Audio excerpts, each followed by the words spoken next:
Today is the crumpet. The thought was there, the process was there, the execution just wasn't exactly how we wanted it, and let me show you why. But first, just in case you are from Mars and you don't know what a crumpet is, let me show you what these round buttery discs of heaven are made from. So I followed like a two-stage fermenting method, which I saw you just mix all the dry ingredients together, which are strong white bread flour, yeast and caster sugar. Warm up some milk to about 40 degrees and mix them together whilst dropping your camera. Now, dropping your camera is a vital part of the recipe that I'm following, so if you are doing it like me, make sure that you do that well. But once they are mixed, you then just put them in sort of an oil bowl to rise. As the crumpet dough is almost proofed, you want to warm up some more milk, 210 milliliters in this case, up to about 40 to 60 degrees. Add some salt into this milk and then combine that with the now risen dough. So let's whip this tea towel off and show you my holy crumpet dough, which we're now just going to peel off the sides because I didn't oil the thing up as well as I should have done. And as aforementioned,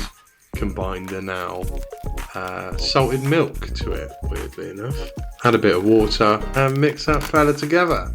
Once that's done, we're now into the second proofing stage, so grab your tea towel back, bung it over, set it to rest for another half an hour or so, and look at them, they're all bubbling away. At this stage, we sprinkle over 2 tablespoons of baking powder and then lightly sort of coerce them together. It does look a bit rough, but this is sped up. So now we enter the problem zone.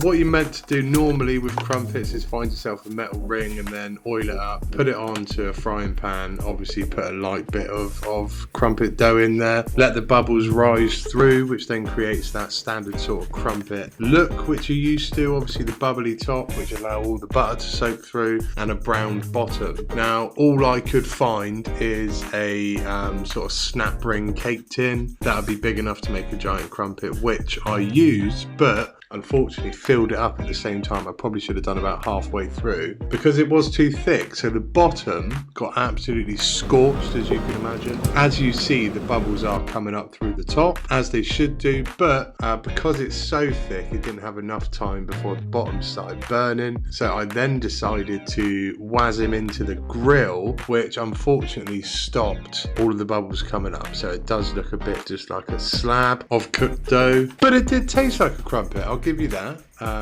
Obviously apart from the absolutely charred bottom. I mean, in theory I probably should have just redone it at half the size, but obviously baking things at an astronomical scale is quite expensive, so take this as a lesson of what not to do, courtesy of me. So I've put this one on the subs bench and I will revisit it in a couple of weeks or something and hopefully show you what to do, but for now though, we do have an absolute must watch next week. Obviously it's coming up to Easter time, so I fulfilled a childhood fantasy and made an Easter egg sized cream egg. So feel free to pop back and have a cheeky browse. Thanks.